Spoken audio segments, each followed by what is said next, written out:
जल अग्नि और पवन के अलावा कोई मालिक? कोई कहता ब्रह्मा ने सृष्टि बचाई, कोई कहता विष्णु ने बचाई। भाई वो हमारे पूर्वज से, अगर उन्होंने इस सृष्टि को बनाया और बनाया, आप ही तो उनकी औलाद है छोटी, आप ही बना के देख लेते। जब हमसे नहीं बढ़ती तो वो उनसे भी नहीं बढ़ी गई है। दूसरी ताकत भगवान जिसको कहते हो वो इंसान है, और वो इंसान भगवान बढ़कर बैठ गया कहाँ? माँ 84 पर, जिसको आप सुरगनर कहते हो, जहाँ करने की सजा भुगताई जाती है। वहाँ मालिक का घर बता रहे हो, मालिक का कोई रंग रूप नहीं, जिसका रंग रूप नहीं उसका कोई निजी घर नहीं हो सकता, फिर वो घर किसका? ये है मामला। अगर अपनी औलाद को बचाना चाहते हो और विश्व को बचाना चाहते हो तो इन चोरों की चोरी को दुनिया में जाहिर कर दो, वरना हम 100 साल से कूक रहे साहब।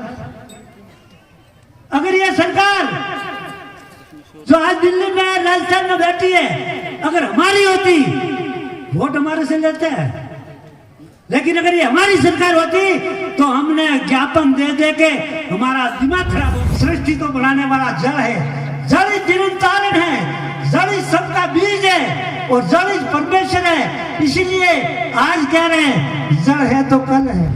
साधु श्री अनूप स्वामी जी महाराज के चरणों में नतमस्तक। और हमारे बीच झारखंड से पधारे हुए पत्रकार, शुक्रिया अदा करना चाहूंगा कि आज कितना दूर से यहाँ पधारे, कि जहाँ बुढ़ियों से युद्ध लड़ रहे हैं झारखंड में। जब हमको पता लगा कि बुढ़ियों के खिलाफ बुढ़ियों ने झारखंड वासियों के उस पूरे पहाड़ पर, तो धार्मिक पहाड़ का उसमें कब्जा कर दिया, इसलिए वहाँ जब ये हंगामा हुआ तो हमें तकलीफ हुई, क्योंकि वो हमारे भाई है, झारखंड वासी आदिवासी है, और इस पृथ्वी, पहाड़, नदी, नाले और सबका अधिकार आदिवासी का है। इस पर सरकार का कोई अधिकार नहीं, लेकिन हमें मूर्ख बनाकर सरकार ने ये हमारी जमीन भी ले ली है और इस पर अधिकार कर दिया है और हमें वोटा दे दी है। वो सरकार जिस कुदरत ने हमें ये प्रतिमाता बख्शी है, और इस प्रतिमाता पर अधिकार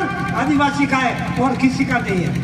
जो साफा आपने इस स्टेज से आज बांधा है, उसको मात्र साफा मत समझना। ये साफा नहीं है पूरे विश्व के विनाश का और इस विश्व को बचाने का, ये भार आपके ऊपर डाला है अनूप दास जी ने अपने स्तर से। इसलिए मैं आपसे अनुरोध करूंगा कि अनूप दास जी महाराज की स्टेज से जो साफा आज आपने पहना है, इसकी लाज रखना और इन चोरों के चंगुल में मत आना, वरना ये चोर राक्षस बुनिए पूरी दुनिया को तो खत्म कर ही दिया है। मैं तो क्या ठाकुर साहब आपके अर्ज करना चाहूँ तो आपको ज्यादा कहने की जरूरत नहीं है, कि आप तो गांव के ठाकुर थे और ये हरामजादे प्रधान हाकिम कामदार कोठारी भंडारी ठिकानों में रहकर ठिकानों को लूट लिया और लूटने के बाद में इन ठिकानों को भी मर्जर करा दिया। इसमें किसका हाथ है? इन्हीं बुढ़ियों का हाथ है। सब कुछ आपका लूट लुटा के इनका काम जब हो गया तो आपके इष्टा से भी मर्जर करा दी, और एक ही तीर में दो। जब उस समय अनूप दास जी महाराज पैदा हो गए थे, अनूप दास जी महाराज 1881 में इन मुनियों के बाप को पकड़कर दुनिया को आगाह करने लग गए थे, लेकिन दुनिया ने नहीं माना।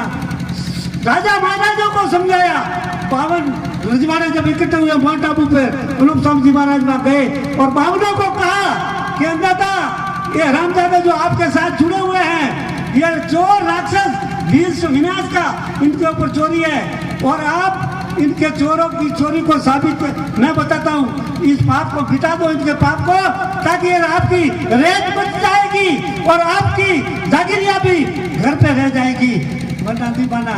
क्या कहा कि अनूप दास जी महाराज को तो समीपात हो गया है, अनूप दास जी महाराज को वहम हो गया है। ये किसने कहा? राजा महाराजाओं ने कहा। तब अनूप दास जी महाराज ने खूब समझाया गैया ने, तब अनूप दास जी महाराज ने आखिर उनको कहा कि मेरे को समीपात हुआ उसका तो मैं निपट लूंगा, लेकिन आने वाले टाइम में आपके ऊपर समीपात आएगा, उसको सोच के चलना कि आपके पास ये बढ़िया इतनी भी जमीन नहीं रहने देंगे कि सलपा पीने के बाद वो गुल अपनी हथाली में लेकर घुमाओगे कि कहाँ डालूं, इतनी जमीन आपके पास नहीं रहने देंगे। आज हमारी स्टेटों की और रिजवाड़ों के क्या हाल है, मेरे कहने राजनीति आप सब देख रहे हो। और फिर भी आज हम सब कहां भाग रहे हैं? कहीं ना कहीं राजनीति में भाग रहे हैं। हर आदमी राजनीति में भाग रहा है, हर समाज का अग्रसर हर समाज को राजनीति में घसीट रहा है। अरे बंधुओं, जरा सोचो भाई, ये जितनी भी पार्टियां हैं, मैं किसी विशेष पार्टी की बात नहीं करता हूं, समस्त पार्टियां जितनी भी है वो सब बुढ़ियों के गिरवी है। इस पर अधिकार बुढ़ियों का है, क्योंकि आज आप हमारे से वोट लेकर आप जीत के भी चले जाओगे, लेकिन जब जयपुर में जाओगे या दिल्ली में जाओगे तो उस वक्त में ये बढ़िए, अगर इनके कहने अनुसार नहीं चलोगे तो आपकी कभी भी पार्टी की जीत नहीं होने देंगे और आपको उठा के गिरा देंगे, क्योंकि चाबी इनके पास है। पूरी तंत्र को चलाने के लिए पैसा इनके पास है। आज पूरे विश्व को चलाने के लिए 4 तंत्र काम कर रहे हैं। कितना? 4 तंत्र। पहला तंत्र है राजनीति।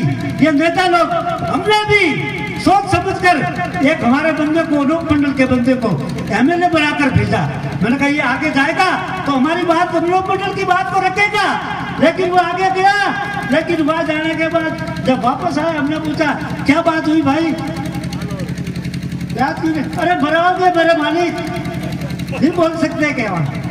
हम मिलने गए भैरू सिंह जी से, तो भैरू सिंह जी के पास बढ़िया बैठे थे, तो भैरू सिंह जी ने कहा चलो चुप रहो, अरे मेरे को मरवाओगे आप। इतना भय है इन चोरों का, जो प्रधान नौकर थे, रजवाड़ों के नौकर थे, जो आज राजा बन बैठे और हमको तो भिखारी कर दिया। हम जाकर उनके पास जा रहे हैं कि हमको भी टिकट दो साहब, हमको भी टिकट दो साहब। हर समाज का व्यक्ति समाज का पावर दिखाता है। किस लिए दिखाता है? अपनी राजनीति सेकने के लिए। पावर तो समाज का दिखाता है और आगे जाकर वो फिर समाज का पावर दिखाने के बाद हाई कमान के पास जाता है कि मुझे टिकट दो साहब, मैं फलानी समाज से हूँ। अरे भाइयों, तुम क्यों इन गुंडों के और इन चोरों के पीछे भाग रहे हो? आप अपना संगठन खड़ा कर दीजिए। इनको गरज होगी तो अपने आप आएंगे तलवे चाटते हुए कि हम आपको आगे लाते हैं, बोलो आप हमारे साथ हो। लेकिन ये 4 तंत्र को पूरे विश्व को चला रहे। राजनीति नंबर फर्स्ट। जितने नेता सब बुढ़ियों के गुलाम, आप देख रहे हो, मेरे कहने की आवश्यकता भी नहीं है, सब देख रहे हैं आप, और सब जानते हैं कि हम सब कहीं ना कहीं पूंजीपतियों के गुलाम हैं। तो राजनेता टोटली बुढ़ियों के गुलाम। दूसरा तंत्र आया प्रशासनिक राजनेताओं के अंदर में, तो वो भी बुढ़ियों के अंदर में हुआ। तीसरा तंत्र आया जुडिशरी। आज जुडिशरी में सरकारी आंकड़ा बताऊंगा आपको, पूरे हाई कोर्ट और बड़ी बड़ी कोर्टों के जज 92% सारे बढ़िया और ब्राह्मण हैं। 92%। और जितने राजनीतिक महकमे हैं, जितने महकमों में जितने सरकारी कर्मचारी है, उनमें 97% बढ़िया और ब्राह्मण है, दूसरा नहीं है। आप सरकारी आंकड़ा देख लो, ठीक है। तीसरा तंत्र जुडिशरी, तो वो इतना परसेंट वो है तो हमारी बात वो भी नहीं सुनेंगे। चौथा तंत्र आ गया मीडिया, और मीडिया भी इन बढ़ियों के कब्जे में है। ये तीर चोर है मीडिया। ये चारों तंत्र इस तंत्र को चला रहे हैं, और चारों के ये चार ही भाइयों का एक खाटला है, और उस खाटले के ऊपर पूंजीपति जैन लोग बैठे हैं, वो ऐश कर रहे हैं। अब मैं इनकी पूरी चोरी आपके सामने रखता हूँ। मैं नहीं कहता हूँ यार वो कहते कि किताब को मत मानो आप। आज दुनिया क्या कह रही है? ये जितना ग्रंथ अपना धार्मिक है वो क्या कह रहे? गुरु पुराण अपने को एक घर पहुँचाता है। जब कोई की मौत होती है तो गुरु पुराण पढ़ते हैं। कोई घटनी नदी आती है, उसमें से गाय को दान करोगे तो पूछना कभी के पास निकल जाओगे और आगे जाओगे, कहाँ जाओगे? वो गुरु पुराण किस घर पहुँचाता है? वो कोई गुप्त घर है जिसको गुरु जी ने इशारा किया है कि ऐसा घर है, वो गुरु पुराण बताता है। और जिसमें 84 लाख कुंडियों का हाल लिखा हुआ है, 84 लाख कुंड बने हुए हैं, जहाँ करने की सजा भुगताई जाती है, वो मालिक का घर बनाया बताया गया है अपने को इन वेद शास्त्रों के मार्फत से और हमारे लोगों के कहने के मार्फत से भी दूसरा एक घर साबित हो रहा है। अब सोचना अपने को ये है, अपने को बताया गया कि वो मालिक का घर है। अब सोचना समझना ये है कि मालिक कैसा है, मालिक कौन है? इस पृथ्वी की सृष्टि को बनाने वाला, इस रचना को, पूरी कायनात को बनाने वाला ही तो मालिक है। और वो मालिक कौन है? जो इसको चला रहा है, इसको चलायमान कर रहा है। और वो कौन है? जल, अग्नि और पवन। ये तीन ही है, कहीं दूर जाने की जरूरत नहीं है। प्रत्यक्ष आप अपने पास अपना मैं देख लो कि आपके अंदर ये तीनों काम कर रहे हैं, जल, अग्नि और पवन, तभी तो आप जीवित हो। ये खिमचिंगियां बोल रहा है धड़ाके बंद, और तीनों में से एक ने काम करना बंद कर दिया तो दाड़ करके भी नीचे गिर जाए। तो दूसरा मालिक कौन है? सामने दिख रहा है। जल, अग्नि और पवन के अलावा कोई मालिक? कोई कहता ब्रह्मा ने सृष्टि बचाई, कोई कहता विष्णु ने बचाई। भाई वो हमारे पूर्वज थे। अगर उन्होंने इस सृष्टि को बनाया और बनाया, आप ही तो उनकी औलाद है छोटी, आप ही बना के देख लो, देखे जब हमसे नहीं बढ़ती तो वो उनसे भी नहीं बढ़ी गई है। सृष्टि को बनाने वाला जल है, जल ही निरंतर है, जल ही सबका बीज है और जल ही परमेश्वर है। इसीलिए आज कह रहे हैं जल है तो कल है, जल है तो और जल ही सर्वस्व है। तब हरिचंद जी महाराज ने कहा कि जल की उत्पत्ति देख लो, पृथ्वी, प्रजा और रुख। जल की उत्पत्ति देख लो, पृथ्वी, प्रजा और रुख। जो पृथ्वी जल नहीं पिए तो सभी जावे कोई नहीं रहे। अब जल की कमी क्यों हुई? तब लोकनाथ जी महाराज ने इनकी दूसरी ताकत का जिक्र कि जिस घर को हम स्वर्ग नरक और मालिक का घर समझ बैठे, वो इन हरामजादे राक्षस बुढ़ियों के पाप करने की जगह है। वहां 84 लाख दीवादी उनको आहुति लगती है, उनको सजा दी जाती है, उनको कल्पाया जाता है। और मुझसे ये पृथ्वी माता बीमार होती है, क्योंकि हमारा तार, हर जीव का तार पृथ्वी माता से जुड़ा हुआ है इस श्वासा के जरिए। गर्भ में बच्चा होता है, इसका तार किससे जुड़ा है? माँ से जुड़ा है, और माँ के श्वासा से इसका श्वासा चलता है। जो जन्म हो जाता है तो जन्म होते ही माँ का कनेक्शन कट जाता है और इस माँ का कनेक्शन जुड़ जाता है इसी श्वासा के जरिए से। तो पेट में, गर्भ में बच्चा होता है, उसके बीमारी होती है तो माँ को लगती है कि नहीं लगती? और माँ को बीमारी होती है वो बच्चे को लगेगी। तो बंदो, ये जितनी बीमारियां हमारे इंसान में या प्राणी मात्र में जितनी बीमारियां आ रही है, चल रही है, ये सारी की सारी इस माँ पृथ्वी को लगी हुई है। ये पृथ्वी जिंदा जीव है। बोलो नहीं है, ये जिंदा जीव है। अगर ये जिंदी नहीं होती तो इसके अंदर खेती भी नहीं होती और दरख्त भी नहीं उगते, सूख के खाक हो जाते। लेकिन ये जिंदा जीव है। अब जब पानी तब का है कि भक्ति से क्या होता है, पृथ्वी माता का हमारे शरीर का पता लगता है भाई, कि जो कला इस शरीर में हो रही है वो की वो कला माँ पृथ्वी के शरीर में भी हो रही है। तो हमारे बीमारी लगती है, तो बीमारी लगती है, लगते ही पहले खुराक बंद हो जाती है। होती है कि नहीं होती है? होती है। हमारी बीमारी लगते ही खुराक बंद हो जाती है। जो बीमारी बढ़ती है, जो खुराक कम होती जाएगी, तो जो खुराक कम होती जाएगी तो ये शरीर कमजोर होना शुरू हो जाएगा। तो इसमें हड्डी भी रहेगी, मांस भी रहेगा, खून भी रहेगा, लेकिन क्या चीज गायब होती है? चर्बी गायब हो जाती है। चर्बी। इस शरीर में ताकत किसकी है? आज ठाकुर साहब बिराजिया लाल चुट करों में ताकत करनी है, चर्बी ही है। अगर बीमारी से ये चर्बी गल जाए तो यहाँ से उठने के लिए दूसरे का सहारा लेना पड़ता है। तो बंधुओं, चर्बी जैसे हमारे शरीर में चर्बी गल जाती है बीमारी से, तो आपने सोचा इस पृथ्वी माता इतनी बीमार है, इतनी कमजोर हो गई है कि प्रतिमाता की चर्बी बिल्कुल गायब हो गई है। और प्रतिमाता की चर्बी किसको कहते हो? सोना चांदी हीरा पन्ना, पग पग रत्नों की खाने सुनी जाती थी सतयुग में, वो प्रतिमाता के शरीर की चर्बी थी। और बीमारी की वजह से प्रतिमाता 4 युग से बीमार है, आजकल की नहीं है। इन हरामजाद और राक्षसों ने 4 युग से प्रतिमाता को बीमार कर रखा है और 4 युग से इस प्रतिमाता को इतनी तकलीफ दी है कि इसके अंदर जितनी चर्बी थी वो सारी गायब हो गई। तो आज सोना चांदी की खाने कहीं दिखने को भी नहीं है, गायब हो गई। बाकी खाना सोना चांदी कोई जानवर थोड़ा ही था जो उड़ के कहीं दूसरी जगह चला गया, ये आदमी थोड़ा ही था जो उठ के दूसरी जगह चला गया।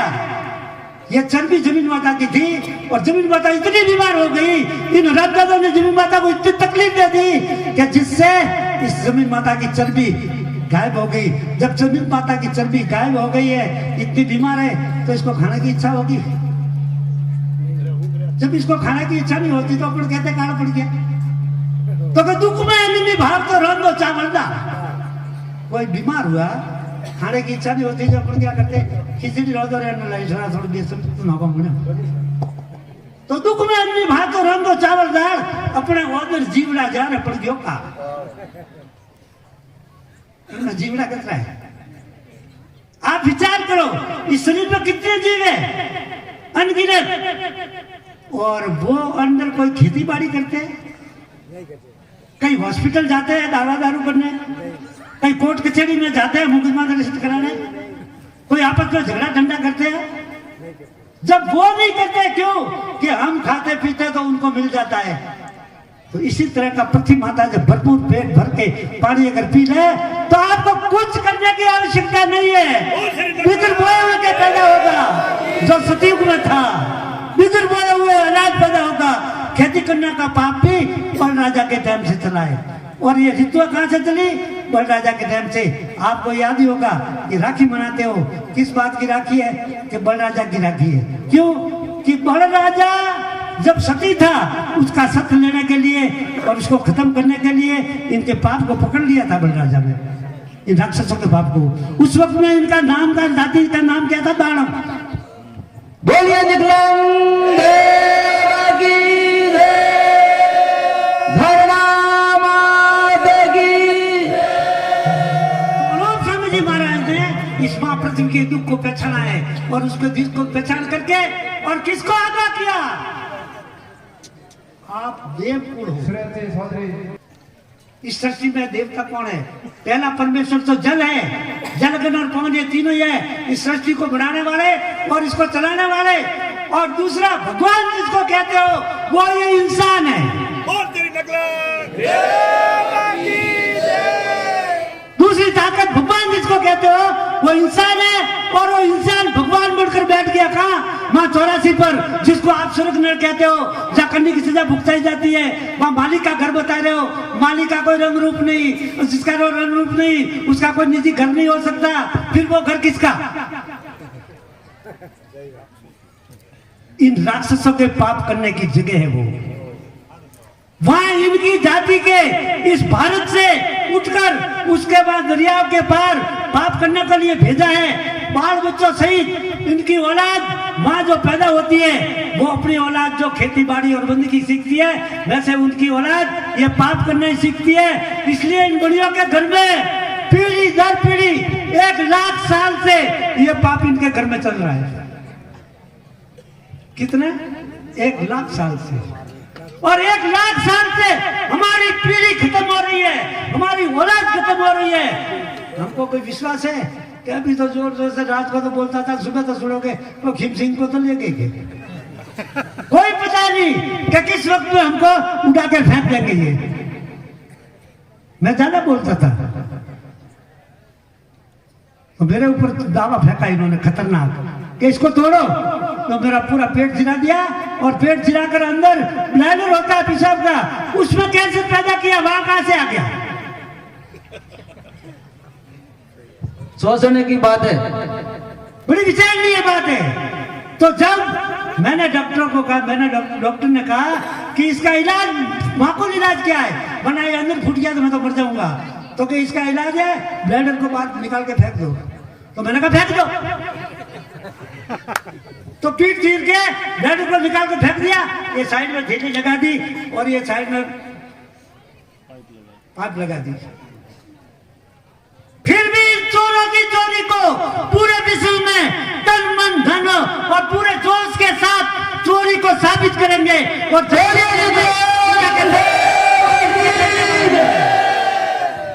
इन चोरों की चोरी को हम किसी सूरत में जाहिर करने से चुकेंगे नहीं। इसलिए ठग साहब हमारे को कुछ नहीं चाहिए,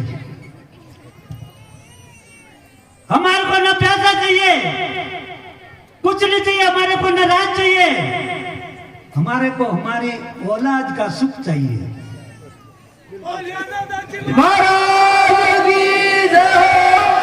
इंसान को सबसे प्यारी क्या चीज होती है? अपनी औलाद प्यारी होती है। हम इतना सब कुछ क्यों कर रहे हैं? हमारी औलाद के लिए। हमको पता है 50, 60 या 70 वर्ष में तो अपन तो ठेठ निकल जाएंगे, लेकिन फिर भी दौड़ भाग कर रहे रात और दिन। क्यों? कोई कह के भागे ऐसा है विलंब को मरी की दौड़ रही हो फालतू। अरे क्या मैं तो दक दिन भोगी रहा भाई, सो रहा था हो रहा भाई के। तो जो कुछ अपन कर रहे हैं हमारी औलाद के लिए कर रहे हैं। और औलाद का हमें पता है कि हमारी औलाद हमारे से हम जिंदा रहेंगे तब तक जिंदी रहेगी, वो विश्वास है। कोई गारंटी नहीं है। इसलिए डॉक्टर साहब अगर औलाद को बचाना चाहते हो तो आज हमारे भी भाग्य है और आपके भी भाग्य है कि इतनी बड़ी बात विश्व की चोरी जो साबित आपके सामने आज अनूप मंडल के स्टेज पर हो रही है, और इस चोरी को साबित हो करके इसको पहचान के अनूपदास जी महाराज की जगत हितकारिणी किताब अगर पढ़ोगे तो अनूपदास जी महाराज आपको समझा रहे हैं और इनसे रूबरू बात करोगे तब आपको पूरी विश्व का नक्शा आपके नजरों के सामने अनूपदास जी महाराज बता देंगे इस किताब के जरिए कि ये है मामला। अगर अपनी औलाद को बचाना चाहते हो और विश्व को बचाना चाहते हो तो इन चोरों की चोरी को दुनिया में जाहिर कर दो, वरना हम 100 साल से कूक रहे साहब। अगर ये सरकार जो आज दिल्ली में राजस्थान में बैठी है अगर हमारी होती, वोट हमारे से लेते हैं, लेकिन अगर ये हमारी सरकार होती तो हमने ज्ञापन दे दे के हमारा दिमाग खराब हो गया है। एक ट्रक भरे नहीं उठा सके, इतने ज्ञापन दिए होंगे। उन्होंने आज तक हमारी बात को नहीं माना और कई नेता लोग हमारे बीच आए आश्वासन दे के जाते हैं, लेकिन आगे जाकर बढ़िया ये सामने जाकर उनका चेहरा देख के ढीके पड़ जाते हैं। इतना डर है हमारे को इन चोरों से।